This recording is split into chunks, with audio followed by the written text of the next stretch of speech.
ونعوذ بالله من شرور أنفسنا ومن سيئة أعمالنا من يهد الله فلا مضل له ومن يضلل فلا هادي له أشهد أن لا إله إلا الله وحده لا شريك له له الملك وله الحمد وهو على كل شيء قدير وأشهد أن محمدا عبده ورسوله لا نبي ولا رسول بعده اللهم صل وسلم وزد وبارك على محمد وعلى آله وصحبه وسلم الله تسليما كثيرا أما بعد فيا عباد الله أوصي نفسي وإياكم بتقوى الله فقد فاز فوزا عظيما وقال الله تعالى في القرآن الكريم بعد أن أعوذ بالله من الشيطان الرجيم يا أيها الذين آمنوا اتقوا الله حق تقاته ولا تموتن إلا وأنتم مسلمون وقال أيضا في آية أخرى يا أيها الذين آمنوا اتقوا الله وقولوا قولا سديدا يصلح لكم أعمالكم ويغفر لكم ذنوبكم ومن يطع الله ورسوله فقد فاز فوزا عظيما فإن أصدق الحديث كتاب الله وخير الهدي هدي محمد صلى الله عليه وسلم وشر الأمور محدثاتها فإن كل محدثة بدعة وكل بدعة ضلالة وكل ضلالة في النار. Sidang jamaah salat Jumat yang dirahmati Allah Subhanahu wa taala. Kembali kita bersyukur kepada Allah Subhanahu wa taala karena Allah Subhanahu wa taala selalu dan senantiasa memberikan nikmat-Nya kepada kita. Tidak ada satu langkah pun di dunia ini yang kita langkahkan kecuali itu diliputi oleh nikmat Allah Subhanahu wa taala. Maka dari itu Allah Subhanahu wa taala memerintahkan kepada kita bukan agar kita membayar ataupun agar kita mengganti nikmat yang telah Allah berikan. Karena sebanyak apapun harta kita, sebanyak apapun kekayaan kita, setinggi apapun jabatan kita, itu tidak akan pernah bisa membalas nikmat yang Allah berikan kepada kita. Maka dari itu, janji Allah Subhanahu wa taala ketika kita bersyukur, maka Allah akan tambah nikmat-Nya kepada kita. Bagaimana kita bersyukur kepada Allah? Yaitu menempatkan sesuatu pada tempatnya, menjalankan semua perintah Allah sesuai dengan kemampuan kita, dan menjauhi seluruh larangan Allah Subhanahu wa taala seluruhnya. Salawat dan salam tidak lupa pula kita doakan kepada Allah Subhanahu wa taala agar senantiasa Allah limpahkan kesejahteraan kepada Rasulullah sallallahu alaihi wasallam, kepada sahabat beliau, kepada keluarga beliau, dan kepada umat yang setia menjalankan sunnah beliau. Hadirin yang dirahmati Allah Subhanahu wa taala, sebelum khatib masuk pada pembahasan khutbah Jumat pada kali ini, khatib ingin berwasiat kepada kita semua, yaitu teruslah kita bertakwa kepada Allah Subhanahu wa taala, karena sesungguhnya ketakwaan itu adalah bekal kita di akhirat kelak. Wa tazawwadu fa inna khairaz zadi taqwa. Bertakwalah karena sebaik-baik takwa, karena sebaik bekallah, karena sebaik-baik bekal adalah takwa. Hadirin yang dirahmati Allah Subhanahu wa taala,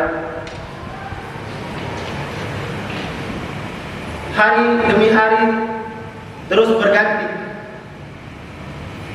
dan umur kita pun semakin berkurang. Otomatis jatah kita hidup di dunia ini semakin sedikit dan ajal kita semakin dekat.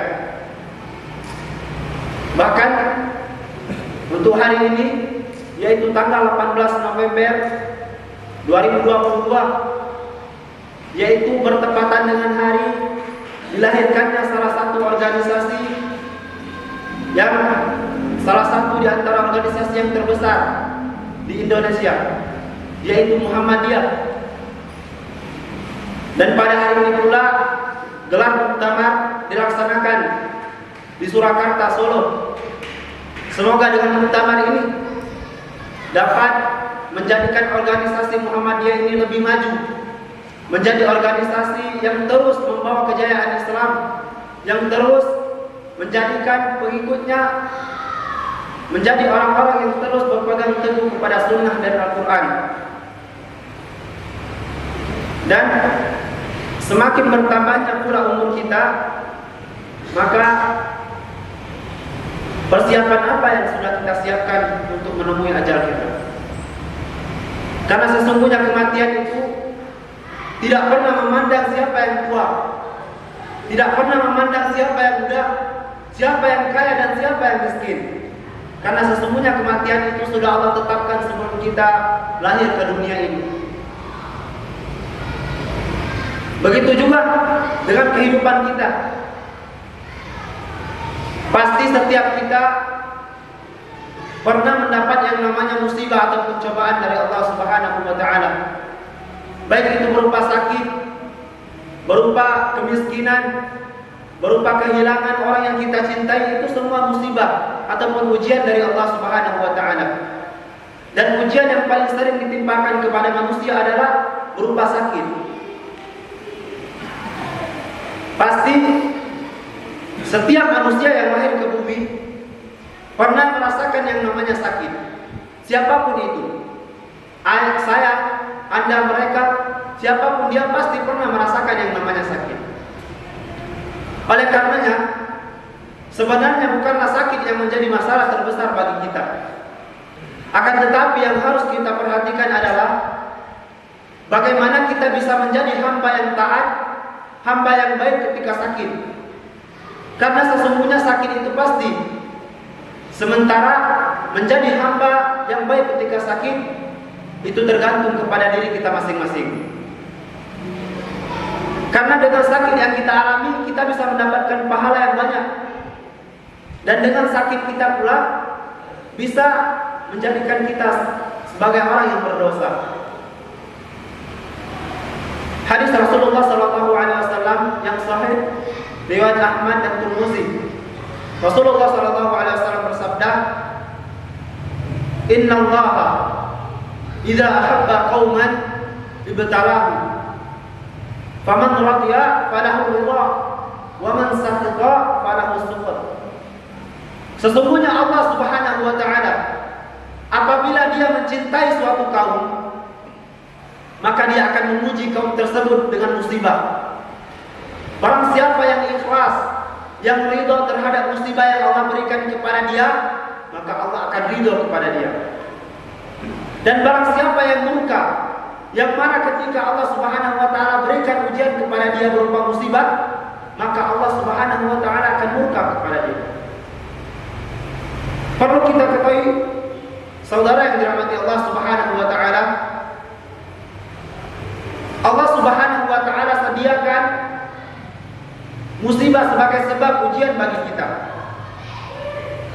Oleh karenanya, sebenarnya musibah yang Allah berikan kepada hambanya hakikatnya didasari kecintaan Allah terhadap hambanya. Mengapa? Karena seorang hamba itu akan mendapatkan derajat iman yang lebih tinggi ketika ia diuji dan ia bersabar dengan ujian tersebut. Dan sebaliknya ketika ia diuji dan ia mencela Allah, maka Allah akan berikan kemurkaannya kepada orang itu. Namun ada dua sikap manusia yang berbeda dalam menanggapi sakit ini ataupun dalam menanggapi musibah.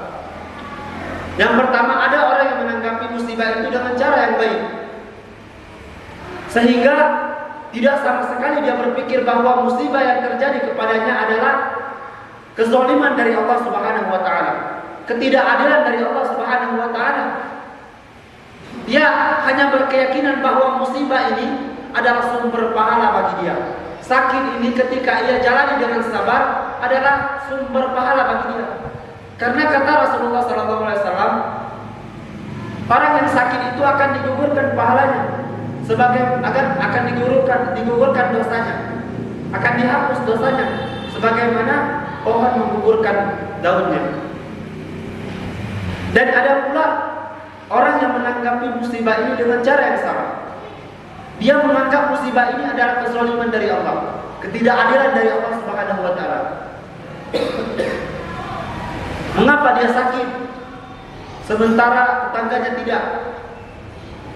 Mengapa tetangganya selalu mendapatkan nikmat berupa harta, kekayaan, jabatan, sementara dia selalu hidup dalam kemiskinan?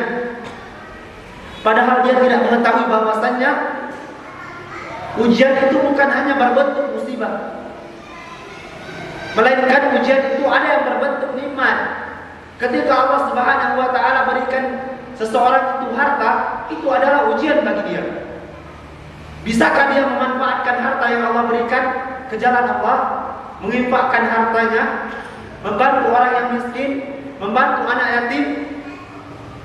Karena semua ini akan dipertanggungjawabkan di hadapan Allah Subhanahu wa taala.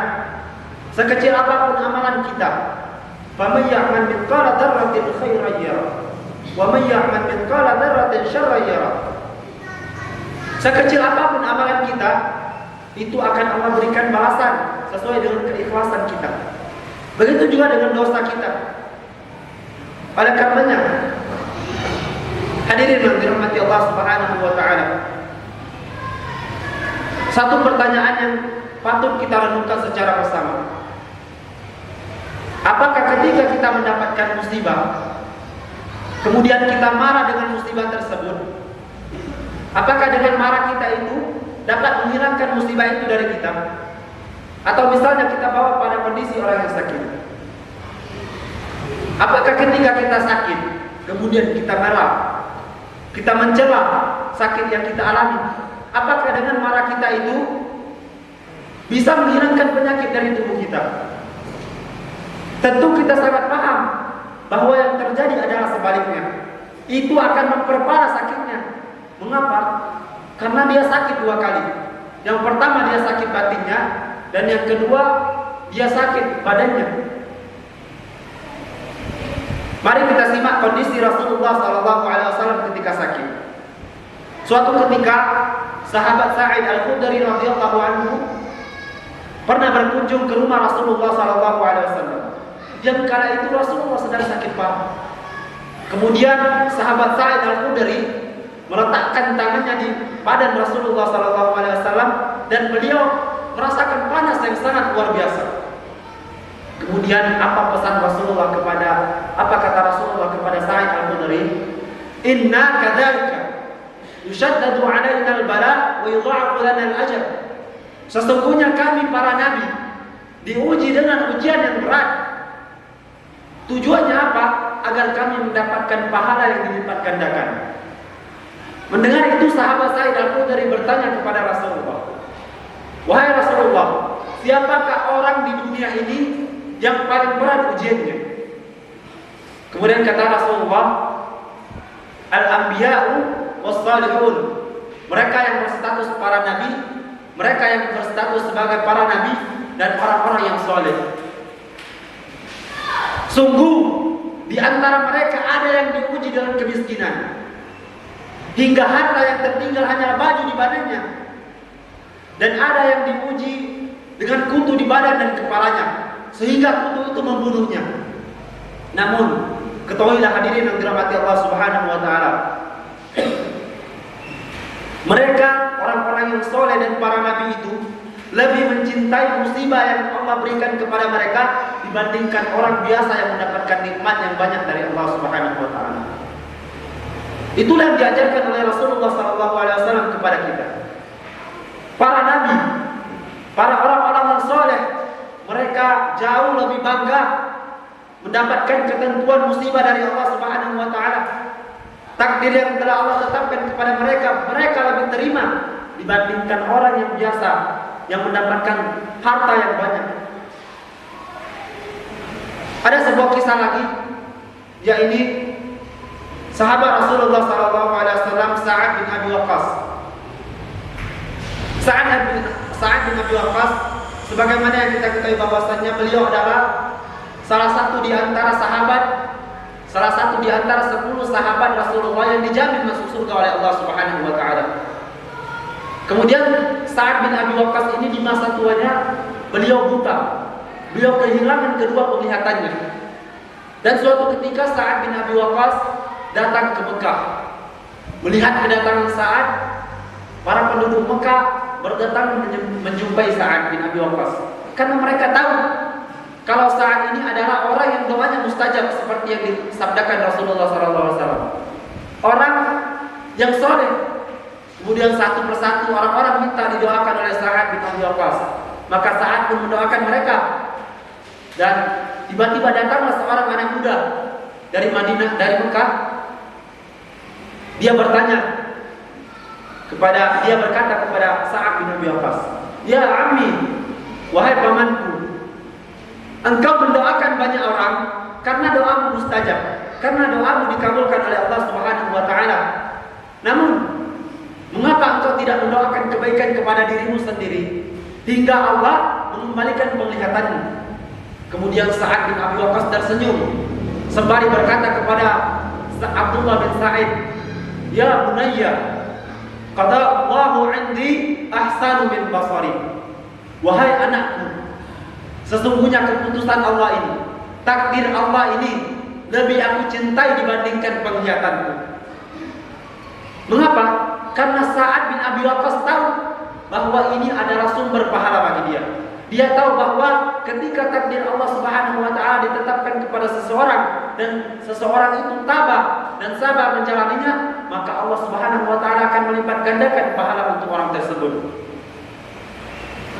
Oleh karenanya, hadirin yang dirahmati Allah Subhanahu wa taala, berbahagialah kita ketika kita diuji oleh Allah Subhanahu wa taala. Karena sesungguhnya pada hakikatnya ujian Allah berikan kepada kita itu belum tentu Allah berikan kepada orang selain kita. La yukallifullahu nafsan illa wus'aha. Sesungguhnya Allah tidak akan membebankan seorang hamba, seorang manusia kecuali sesuai dengan kemampuannya. Oleh karenanya, kalau kita diuji dengan kekurangan harta, dengan kehilangan orang yang kita cintai, kita harus sabar. Karena kata Allah Subhanahu wa taala, "Innama yuwaffas sabiruna ajrahum bighairi hisab." Sesungguhnya pahala orang-orang yang bersabar Allah berikan tanpa batasan. Hadirin sidang salat Jumat yang dirahmati Allah Subhanahu wa taala. Oleh karenanya, marilah kita bahagia ketika mendapatkan penyakit, bahagia ketika mendapatkan musibah dari Allah Subhanahu wa taala. Bahagia kenapa? Karena kita mendapatkan pahala yang dilipat gandakan, kemudian dosa kita digugurkan oleh Allah Subhanahu wa taala. Ini adalah suatu keistimewaan yang Allah berikan kepada kita. Allah Subhanahu wa taala berfirman dalam surah yang kedua ayat 216, "Wa an takrahu syai'an wa huwa khairul lakum, wa an tuhibbu syai'an wa asa an takrahu syai'an wa huwa khairul lakum, wa asa an tuhibbu syai'an wa huwa syarrul lakum, wallahu ya'lamu wa antum la ta'lamun." Boleh jadi yang sesuatu yang engkau tidak sukai itu yang lebih baik untuk dirimu, dan boleh jadi pula sesuatu yang engkau cintai dan itu adalah sesuatu yang buruk bagi dirimu. Sesungguhnya Allah Subhanahu wa taala Maha mengetahui dan kita tidak mengetahui. Fa'tabiru ya ulil absar la'allakum turhamun.